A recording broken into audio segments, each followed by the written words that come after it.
بسم اللہ الرحمن الرحیم۔ میں ہارون رشید ہوں، اس وقت سفر میں ہوں۔ زیادہ وقت شاید سے باہر گزرا، لیکن جو تازہ اطلاعات ہیں وہ یہ ہیں کہ اس پہ تو بالکل اتفاق رائے پختہ ہو گیا، بہت دن پہلے ہی ہو چکا تھا کہ عمران خان کو تو بہرحال نہیں آنے دیا جائے گا اور پی ٹی آئی کو نہیں آنے دیا جائے گا۔ اس میں ڈیولپمنٹ یہ ہے کہ اب تازہ تجویز یہ ہے کہ اپوزیشن لیڈر بھی یعنی انہی پارٹی میں سے بنایا جائے۔ اس کے لیے جہانگیر ترین کا نام ہے، انہیں 20 سیٹیں دلوائی جائیں اور وہ اپوزیشن لیڈر بنے، اور وہ اسی ظاہر ہے وہ اسی قسم کے اپوزیشن لیڈر ہوں گے جیسے یہ اپنا موجودہ اپوزیشن لیڈر ہے۔ اور یہ بساط تو بچھالی گئی ہے، لیکن یہ ہے کہ وہ جو کہتے ہیں کہ سامان 100 برس کا ہے پل کی خبر نہیں، وہ ایک مسئلہ بڑا ٹیڑھا درپیش ہے۔ وہ مسئلہ یہ ہے کہ اگر پولنگ نہ ہوئی، عمران خان صاحب تو مسلسل اعلان کر رہے ہیں کہ مجھے بے شک جیل بھیج دیں اور میری پارٹی لڑے گی، اور اگر وہ الیکشن لڑے گی چاہے وہ بالکل گمنام آدمی ہو، چاہے کوئی محمد بشیر ہے جس کی شکل بھی کسی نے نہ دیکھی ہو، تو اگر اس کو 50,000 ووٹ بڑھ گئے تو پھر کیا ہوگا؟ تو اس کی صورت تو یہی ہے کہ ہر طرح سے روکا جائے اور صرف وہی لوگ میدان میں ہوں۔ اس میں پھر اندیشہ یہ ہے کہ سرے سے لوگ ووٹ ڈالنے نہ آئے، اگر وہ بائیکاٹ کی اپیل کر دیں تو ووٹ ڈالنے آئے ہی نہیں۔ تو اگر 10%، 7%، 8% پولنگ ہوئی تو کیا ہوگا؟ اس میں مجھے ایک واقعہ یاد آتا ہے، کچھ لگ بھگ 40 برس ہوتے ہیں، میں نے امیر عبداللہ خان نیازی کا انٹرویو کیا مشرقی پاکستان میں جنہوں نے ہتھیار ڈالے تھے، تو میں ان سے پلٹن میدان کے بارے میں ایک کے بعد دوسرے سوال کرتا رہا، اور وہ 6 فٹ 3 انچ کا آدمی اور اس کا 1 فٹ کا ترا جو ہے وہ اس کے چہرے پہ رفتہ رفتہ کچھ پریشانی کے اور پھر رنج کے آثار نمودار ہوئے، اور اس نے مجھ سے کہا آپ پلٹن میدان سے باہر کیوں نہیں نکلتے؟ میں نے کہا جناب جنرل صاحب گزارش یہ ہے کہ میں اس سے باہر کیسے نکلوں، ہماری تو تاریخ ابھی تک وہیں کھڑی ہے۔ آج مجھے احساس ہوا کہ ہم ایک دلدل میں کھڑے ہیں اور اس سے آگے نہیں بڑھ سکتے۔ اس سے آگے بڑھنے کی شرائط یہ ہے کہ کسی طرح نواز شریف یا زرداری میں پوری سمجھوتا ہو جائے، تو ان میں سمجھوتا ہوا نہیں ہے، اس لیے کہ وہ بلاول کو وزیر اعظم بنانا چاہتے ہیں، وہ نواز شریف کو خود بننا چاہتے ہیں، اور جن لوگوں کو فیصلہ صدر کرنا ہے انہیں لگتا ہے کہ شہباز شریف سب سے سازگار آدمی ہیں، نواز شریف صاحب ڈیفیکلٹ یعنی پرابلمس پیدا کریں گے۔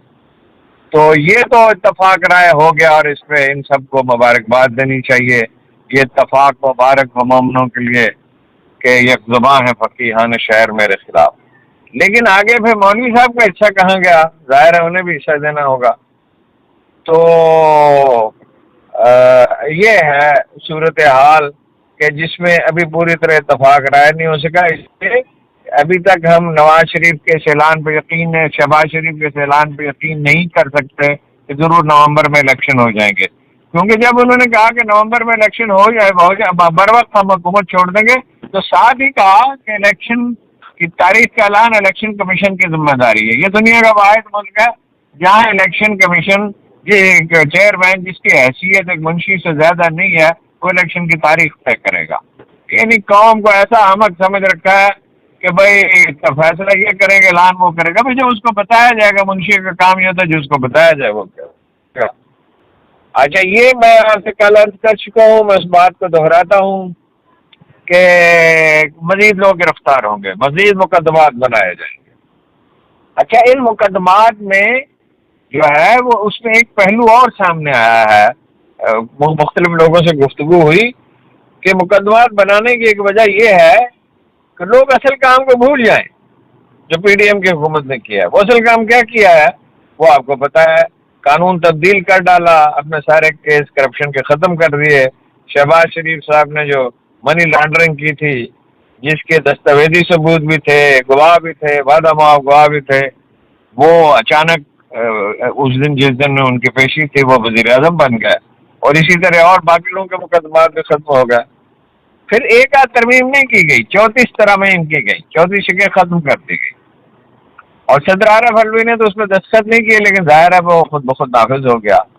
ان میں 6 ترامیم ایسی ہیں کہ جو کمال ہے، یعنی قانون سازی کی تاریخ میں جیسی خوبصورت شکلیں کبھی ترامیم کبھی دیکھنے میں نہیں آئیں گی. تمام ترامیم یکم جنوری 85 سے لاگو ہوں گی، اور ظاہر ہے 85 میں کون اقتدار میں آیا تھا. دوسری یہ ہے کہ اہل خانہ کے ساتھ ملزم کے ساتھ تصور نہیں ہوں گے. یعنی میں نے اگر کوئی پیسہ بنایا ہے ناجائز اور اپنی بیگم کے نام پہ بچوں کے نام پہ ہے تو وہ میرا نہیں ہے.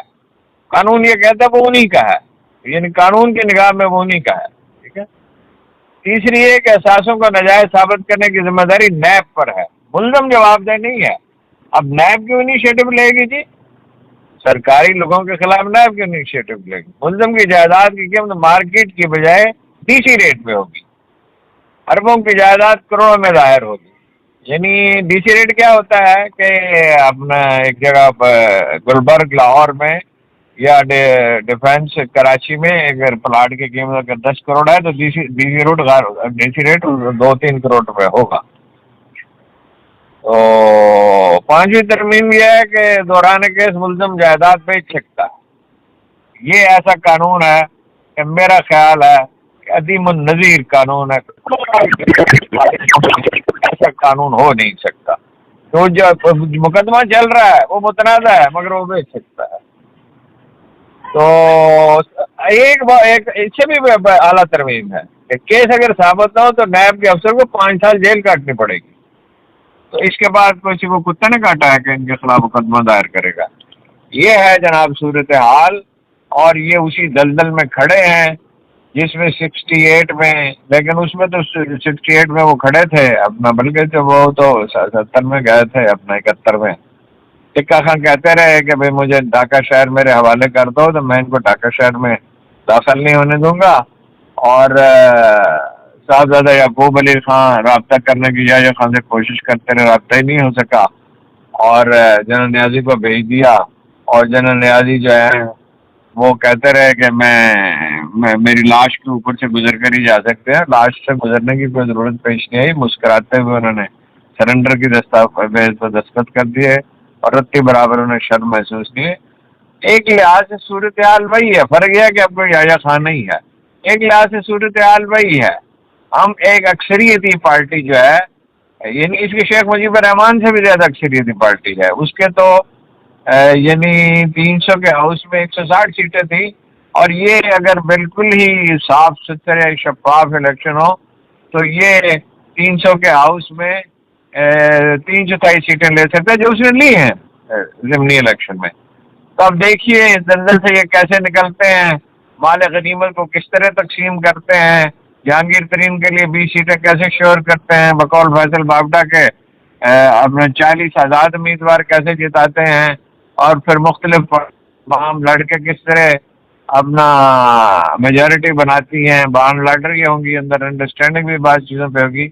اور عمران خان کو جیل میں ڈالنے کے بعد اس کے امیدواروں کو کیسے روکتے ہیں. اور سب سے بڑھ کر یہ کہ اگر ووٹروں نے اس دن پولنگ اسٹیشنوں کا رخ کر لیا تو پھر کیا ہوگا.